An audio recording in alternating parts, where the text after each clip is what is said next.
सिंचाई किसी भी परिवार में, हम्म। चाहे वो भारत में हो या पश्चिम में हो या किसी और देश में हो, हम्म।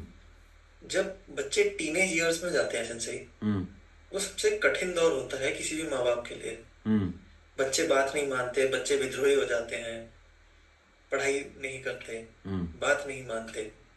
और ऐसे समय में सिंचाई माँ बाप अपने आप को बड़ा असहाय पाते हैं। हम्म। और ये सिंचाई ये समस्या और बढ़ गई है जब से हाथ में सबके मोबाइल आ गया है, इंटरनेट आ गया है। हम्म। और स्थिति इतनी खराब हो गई है सिंचाई, जिस बच्चे को अच्छे से पाला पोसा बड़ा किया 10 11 12 साल की उम्र तक, हम्म। पढ़ाई में अच्छा था, खेलों में अच्छा था, सभी चीजों में अच्छा था, साल 2 साल 3 साल के अंदर सिंचाई वो बच्चा इतना बिगड़ जाता है, नशे में लुप्त हो जाता है, पढ़ाई छोड़ देता है सिंचाई। हम्म। और माँ बाप बहुत असहाय महसूस करते हैं सिंचाई ऐसी परिस्थिति में, जहाँ वो देख रहे होते हैं कि उनकी संस्थान बिगड़ रही है, अपना जीवन नष्ट कर रही है, पर कुछ भी नहीं कर पाते। हम्म। तो ऐसी परिस्थिति में सिंचाई माँ बाप क्या करे? शिक्षा आधार है,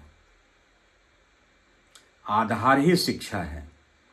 दुर्भाग्य से भारत में हर व्यक्ति अपने अपने कर्तव्य का पालन कर ही नहीं रहा है।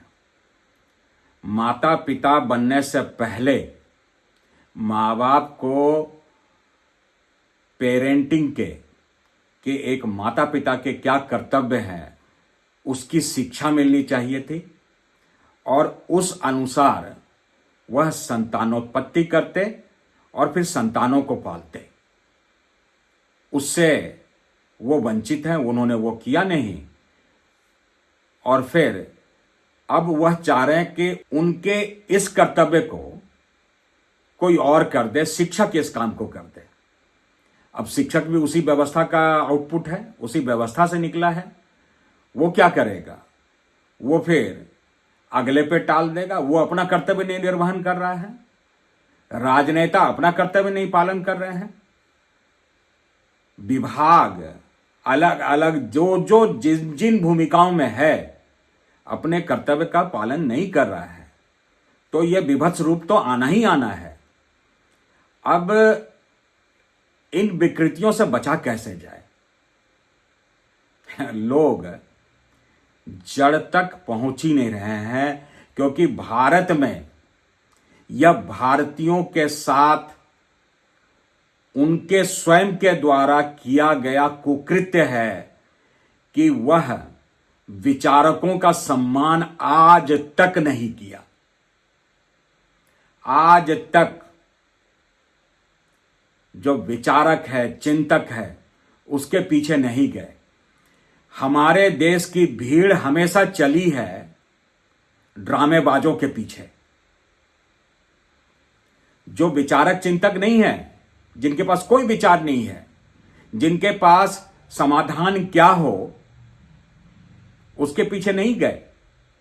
उसके किसी छोटे अंश से प्रभावित होकर के, किसी छोटे एक पक्ष को देख करके उसके गुलाम बन गए। हाल का उदाहरण ले लीजिए, भ्रष्टाचार मिटाओ, भ्रष्टाचार मिटाओ करके आंदोलन चल पड़ा। अन्ना हजारे जी आ गए, अच्छे इंसान हैं, ईमानदार इंसान हैं, लेकिन क्या वो विचारक हैं?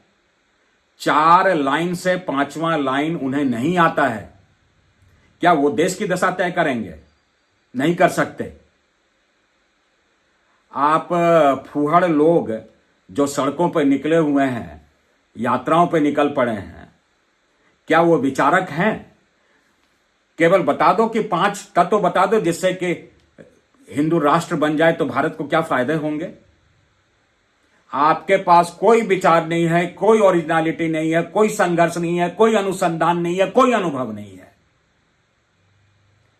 और जो ऐसे लोग हैं सज धज करके निकल पड़े और भीड़ उनके पीछे होली, तो भुगतो, भुगतने के लिए तैयार रहो। आपने वोट दिया है, आपने अपने विचारों को वहां टिकाया है, तो उसके परिणाम आपको वैसे ही मिलेंगे। है कोई विचारक 10 मिनट चर्चा करके बता दे? 10 मिनट इधर से श्लोक उठाया, इधर से जोड़ा, इधर से तोड़ा, इधर से मरोड़ा और पेश कर दिया। आपके हैं क्या? आपके अनुभव हैं? आप राष्ट्र को बनाने चल पड़े, अनुभव कुछ है नहीं। और यही हालत उन माता पिताओं का है। उन्होंने अपने विचार कहां टिकाए हैं? वो भी किसी ऐसे के पीछे घूमते मिलेंगे और बाद में पीछे हाय मेरा बच्चा चला गया हाथ से। जाएगा नहीं। आपने कभी अपने जीवन में विचारकों का सम्मान किया? आपने ज्ञान को महत्व दिया? नहीं दिया। ज्ञानियों पे तो आप पत्थर मारते गए हैं, और जब वो मर गए फिर उनको याद कर करके सत्संग करते फिर रहे हैं। गलत, बिल्कुल गलत।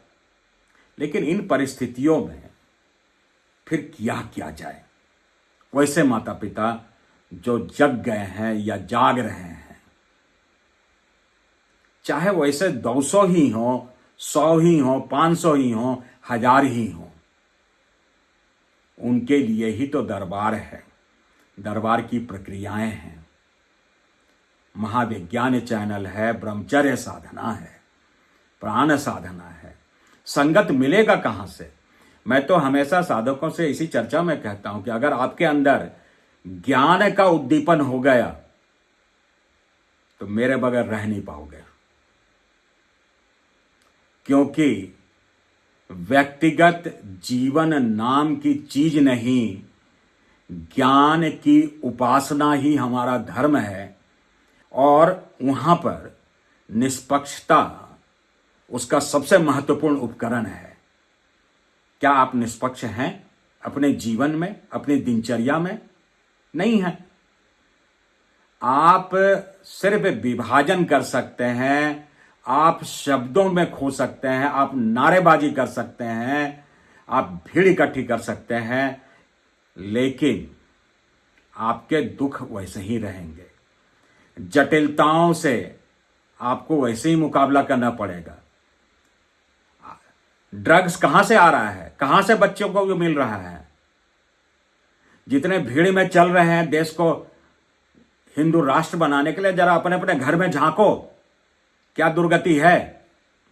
जो लोग टेलीविजन पे प्रवचन दे रहे होते हैं, दूसरों को ज्ञान दे रहे होते हैं, उस पे आप स्पाई कर लीजिए ना। बहुत आसान है, एक साधारण आदमी कर सकता है कि वह व्यक्ति दिन भर में करता क्या है, देखता क्या है, यूट्यूब पे कहां लगा रहता है, इंस्टाग्राम पे कहां लगा रहता है, स्टूडियो में बैठ के ऊंची ऊंची बात कर रहा और दिन भर सिर्फ कामुकता, वही उसके दृश्य हैं और ज्ञान दे रहा है पूरे संसार को। गलत, बिल्कुल गलत। मेरा उससे स्वाभाविक विरोध है, लेकिन किसी प्लेटफॉर्म का प्रयोग नहीं है, कोई राजनीति नहीं है। संभलना है तो संभल जाइए, लूटना है तो लूट जाइए। शरीर है आपका, स्वतंत्र है आप। नष्ट होना चाहते हैं तो नष्ट हो जाइए, फिर से जन्म मिलेगा। भाई जरूरी थोड़ी है कि मुक्त हो जाए, जैसे हैं वैसे ठीक, लेकिन नाटक तो बंद हो। लेकिन वो हमारे लिए चिंता का विषय नहीं है। हमारे लिए चिंता का विषय है वैसे लोग जो संभलना चाहते हैं, जो सुधरना चाहते हैं। उनके लिए क्या विकल्प है? एक व्यक्ति भूखा है, वो कुछ खाने के लिए बाजार में निकला, चौराहे पर उसे सबसे उपयुक्त चीज उपलब्ध नहीं हुई तो बेचारा समोसा, घिसा पिटा सब्जी और जो भी उपलब्ध है, बासी सड़ा गला खा के आगे बढ़ गया। दोष तो हमारा भी है कि हम उन चीजों को मुहैया नहीं करा पाए। इसी विचार से तो महाविज्ञान चैनल की शुरुआत हुई कि जब आप निकलेंगे तो कहीं कुछ मिलेगा। इसीलिए साधना गुरुदेव ने शुरुआत करवाई कि जो साधना करना चाहते हैं उनके सामने विकल्प उपलब्ध है कि आप साधना से आगे बढ़िए। लेकिन यह तो व्यक्ति का स्वभाव है, वृत्ति है कि वो उसका आकर्षण किस ओर है। जहां व्यक्ति की जैसी वृत्तियां होंगी उधर ही उसका आकर्षण होगा और वहीं वह जाएगा। उसकी स्मृतियां वहीं उसे वहां ले जाएंगी। कहीं अचानक से कोई चमत्कार नहीं होगा। अगर आपके अंदर वाकई में चिंता है तो वो लोग स्वतः पहुंच जाएंगे। आज ब्रह्मचर्य साधना में, प्राण साधना में लोग पहुंचे, क्यों पहुंचे? क्योंकि उनकी स्मृतियां वैसी थी, वो जानना और समझना चाहते हैं। अगर दरबार को कोई पूरी तरह से समझ ले, पूरा भारत समझ ले, तो पूरा भारत वहीं नतमस्तक मिलेगा। विश्व समझ ले तो विश्व अपनी समस्त समस्याओं का समाधान वहां पा सकता है। लेकिन सब कोई कुछ माने बैठे तो बैठे रहो, वह आपके कर्म है। लोग चर्चा करते हैं, यह कैसे होता है, वो कैसे होता है। कोई चर्चा नहीं करता कि यह प्रमाण है। प्रमाण है इसका मतलब परिणाम आया, परिणाम आया इसका मतलब प्रक्रियाएं हैं। वह प्रक्रिया विज्ञान सम्मत है, तभी तो परिणाम आ रहा है, और परिणाम आ रहा है तभी तो प्रमाण आ रहा है।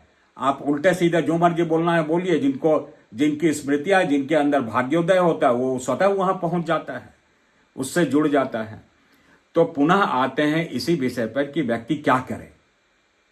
वही करे जो वो करना चाहता है, मार्ग तलाशे, ढूंढे, थोड़ा संघर्ष करे, रास्ता उसे मिल जाएगा। यह भी प्रकृति का अद्भुत विधान है। हम इसीलिए तो कहते हैं, जो आध्यात्मिक मनोरंजन के लिए सर्फ कर रहे हैं, हमारा उनसे संबंध नहीं है। जो हमें ढूंढ रहे हैं, हम उन्हें ढूंढ रहे हैं, बस इतनी सी बात।